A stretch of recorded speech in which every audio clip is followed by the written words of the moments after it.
starting with the grateful name of Allah, who is the most merciful and the most mighty.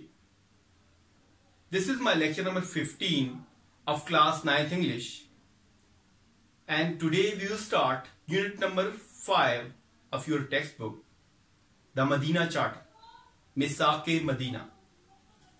The Medina Charter means Misaq-e Medina, the Medina Agreement. The Medina Charter was drafted by the Holy Prophet for the peace in Medina. Here are the main points of today's text, which we will read in today's text only. Let's start. When the Holy Prophet migrated to Medina, this city was inhabited by different sections of people. There were four major sections who were living in Medina: Muhajirin, Ansar, Jews, and idol worshippers. Our Holy Prophet knew that it was important to abolish tribal distinction. And the people before that were living in the form of tribes.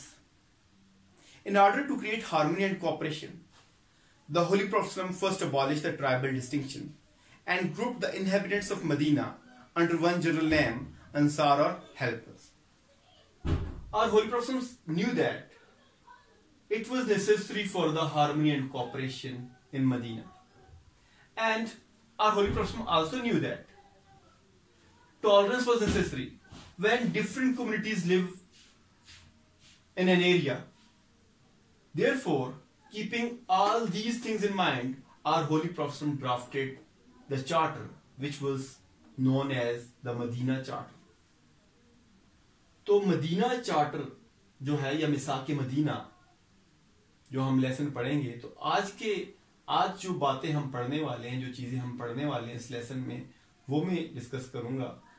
تو ہمارا lesson شروع ہوتا ہے کہ جب نبی صلی اللہ علیہ وسلم نے مکہ سے مدینہ ہجرت کی تو مدینہ میں 4 قسم کے لوگ رہتے تھے: مہاجرین، انصار، یہودی اور بت پرست.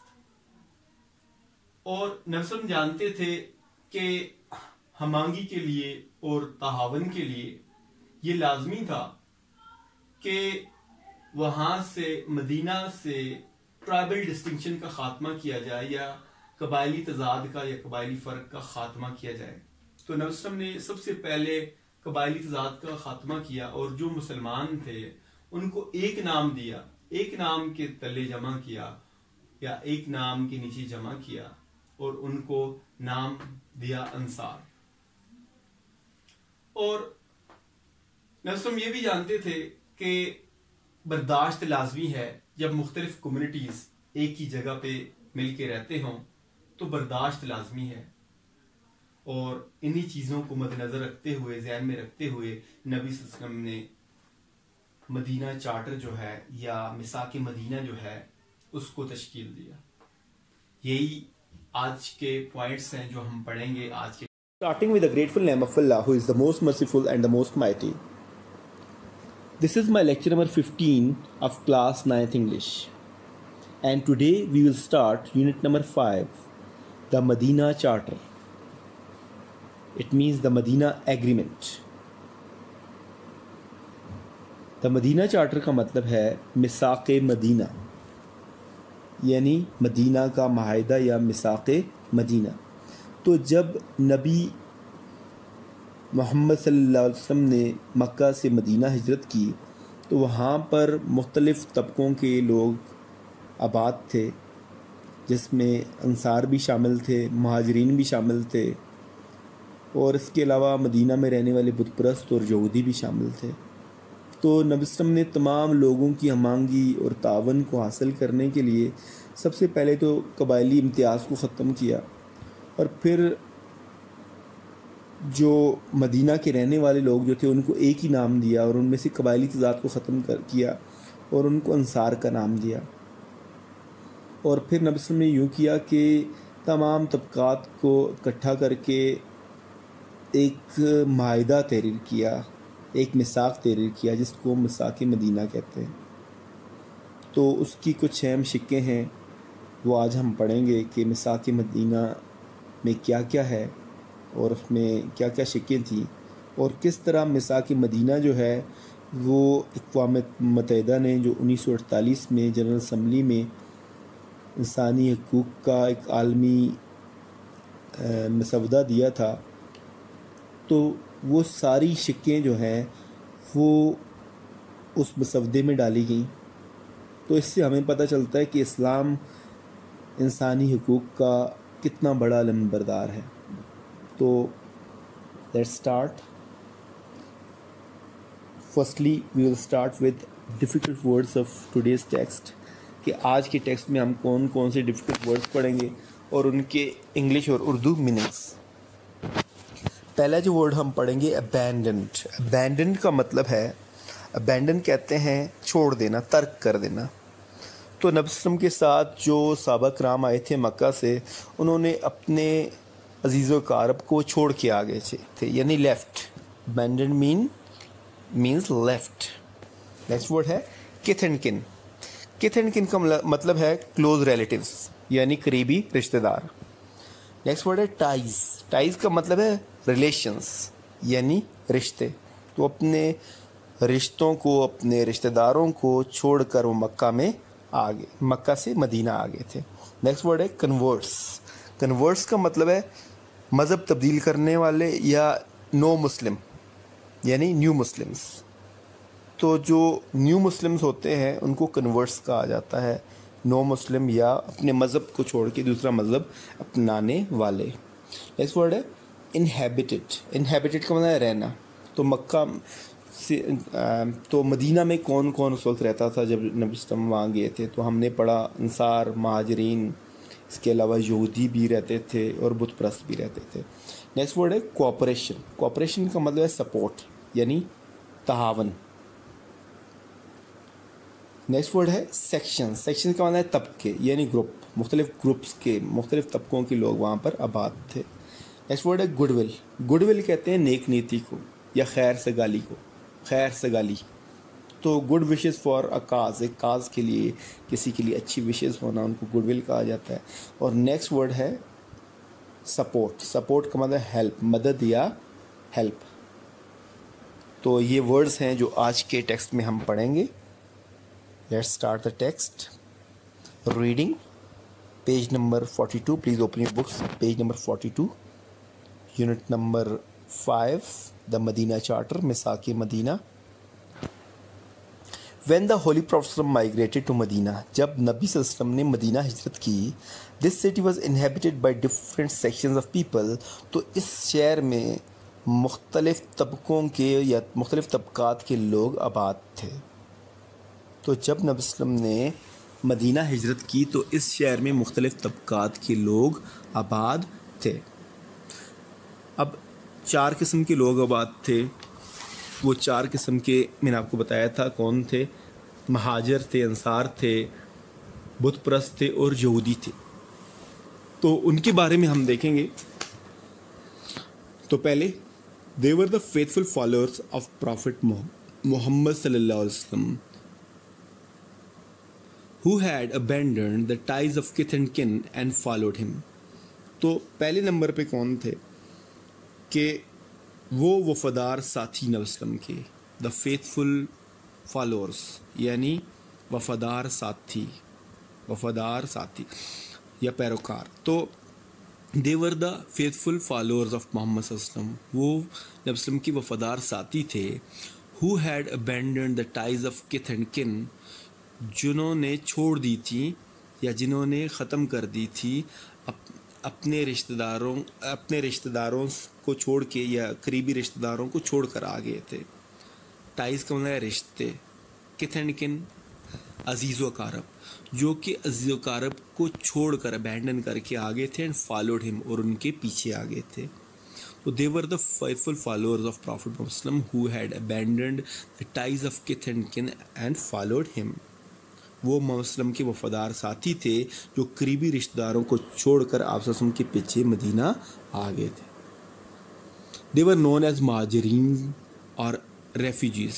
وہ مہاجرین یا پناگزین کہلاتے تھے, یعنی وہ مہاجرین یا پناگزین کہلاتے تھے. ٹھیک ہے, تو مہاجرین اور ریفیوجیز مینز مہاجرین یا پناگزین. پھر دوسرے نمبر پہ دا نیو کنورٹس آف مدینہ. مدینہ کے نئے اسلام قبول کرنے والے, یا ہم یوں کہہ سکتے ہیں کہ مدینہ کے نو مسلم. دا نیو کنورٹس آف مدینہ, مدینہ کے نئے نو مسلم یا مدینہ کے نو مسلم who had helped the Prophet through thick and thin, جنہوں نے نبی صلی اللہ علیہ وسلم کی مدد فرمائی یا مدد کی through thick and thin, اچھے اور برے وقت میں. thick and thin کا مطلب ہے برا, اچھا اور برا وقت. تو جنہوں نے نبی صلی اللہ علیہ وسلم کی اچھے اور برے وقت میں مدد کی, پر نون ایز انصار, یہ انصار کہلاتے تھے, اور ہیلپرز یا مددگار کہلاتے تھے. تو دوسرے نمبر پہ دا نیو کنورٹس آف مدینہ, مدینہ کے نو مسلم who had helped the Prophet through thick and thin, جنہوں نے نبی صلی اللہ علیہ وسلم کی اچھی اور برے وقت میں مدد کی, were known as انصار, اور ہیلپرز یہ انصار یا مددگار کہلاتے تھے. The other communities living in Medina were the idol worshippers. دوسرے گروہ یا دوسرے طبقے جو مدینہ میں رہتے تھے وہ ان میں شامل تھے آئیڈل ورشپرز یا بت پرست, اینڈ دا جوز, اور یہودی. تو دوسرے طبقے جو مدینہ میں دوسری کمیونٹیز یا دوسرے گروہ یا دوسرے طبقے رہتے تھے ان میں بت پرست اور یہودی تھے.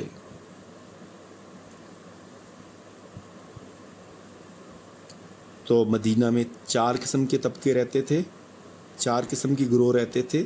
ایک وہ لوگ جو نبی صلی اللہ علیہ وسلم کے ساتھ آئے تھے مکہ سے مدینہ, مہاجرین.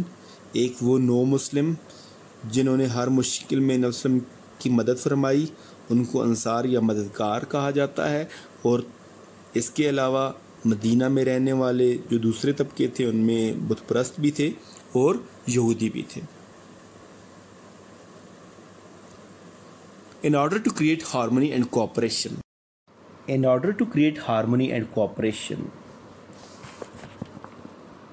ہمانگی اور تعاون کو پیدا کرنے کے لیے the Prophet صلی اللہ علیہ وسلم first abolished the tribal distinction.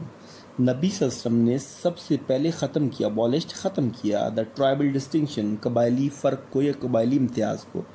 تو نبی صلی اللہ علیہ وسلم نے ہمانگی اور تعاون کو پیدا کرنے کے لیے سب سے پہلے ٹرائبل ڈسٹنکشن کا خاتمہ کیا یا قبائلی امتیاز یا قبائلی فرق کا خاتمہ کیا.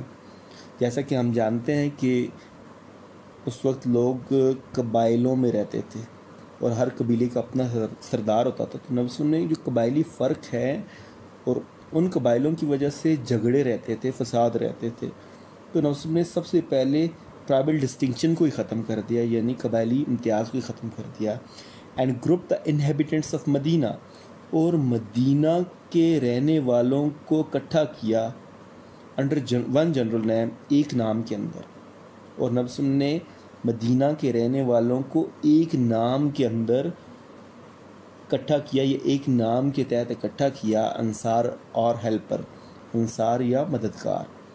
تو نبی صلی اللہ علیہ وسلم نے سب سے پہلے تو جو انصار جو تھے, جو مسلمان ہو گئے تھے, وہ لوگ جو مدینہ کے مسلمان ہو گئے تھے, ان میں سے قبائلی ذات کو ختم کیا, اور نبی صلی اللہ علیہ وسلم نے ان سب کو یعنی انصار کو, ان سب کو انصار کا نام دیا. ایک انصار کے نام پہ ان کو انصار یا مددگار کے تحت اکٹھا کیا یا جمع کیا. ہی صلی اللہ علیہ وسلم نیو دیٹ, کیونکہ نبی صلی اللہ علیہ وسلم یہ جانتے تھے that good will end support of all sections of people was necessary for the creation of an Islamic state. کیونکہ نبی صلی اللہ علیہ وسلم جانتے تھے کہ ایک اسلامی سلطنت کے قیام کے لیے تمام طبقات کے لوگوں کی رضامندی اور حمایت ضروری ہے. تو نبی صلی اللہ علیہ وسلم جانتے تھے کہ گڈ ول یعنی گڈ ول لازمی ہے اور سپورٹ لازمی ہے, یعنی گڈ ول رضامندگی کہہ سکتے ہیں. تو ہی نیو دیٹ گڈ ول خیر سگالی بھی کہا جاتا ہے اس کو. نبی صلی اللہ علیہ وسلم جانتے تھے خیر سگالی یا رضامندگی لازمی ہے، اینڈ سپورٹ اور تعاون لازمی ہے. آل سیکشنز آف پیپل، تمام لوگوں کے طبقوں کا، for the creation of an Islamic state, ایک اسلامی سلطنت کی تخلیق کے لیے، ایک اسلامی سلطنت کے قیام کے لیے. تو ہم جانتے تھے کہ ایک اسلامی سلطنت کے قیام کے لیے تمام طبقوں کے لوگوں کی گڈ ول اور سپورٹ، یا دوسرے الفاظ میں خیر سگالی اور مدد یا تعاون لازمی تھا. تو یہ تھا آج کا آپ کا ٹیکسٹ. آپ نے یوں کرنا ہے ہوم ورک میں یونٹ نمبر 5 جو ابھی جتنا ہم نے پڑھا دا مدینہ چارٹر، میثاق مدینہ، اس کی ٹرانسلیشن ایکسپلینیشن کرنی ہے ٹیکسٹ کی جو ابھی ہم نے کی. اور پھر آج کے ڈیفیکلٹ ورڈز، کیونکہ میں نے شروع میں بھی آپ کو آج ڈیفیکلٹ ورڈز بتائے، ان کے انگلش میننگ اور اردو میننگ بتائے، تو آپ نے یوں کرنا ہے کہ آج کے جو ہم نے ڈیفیکلٹ ورڈز پڑھے ہیں اس کے علاوہ ٹیکسٹ میں جو ڈیفیکلٹ ورڈز ہیں ان کو لکھنا ہے، ان کی انگلش اور اردو میننگز لکھنے ہیں. تو آپ نے 2 کام کرنے ہیں. You have to do the translation of the text and you have to search the English and Urdu meanings of difficult words from the text. تو جتنے بھی آج کے ٹیکسٹ میں آپ نے ڈیفیکلٹ میننگز پڑھے ہیں، ورڈز پڑھے ہیں، ان کی میننگز دیکھنے ہیں، ان کی اردو اور انگلش میننگ دونوں آپ کو آنے چاہیے. تو یہ تھا آج کا ہمارا lecture. Have a very nice day.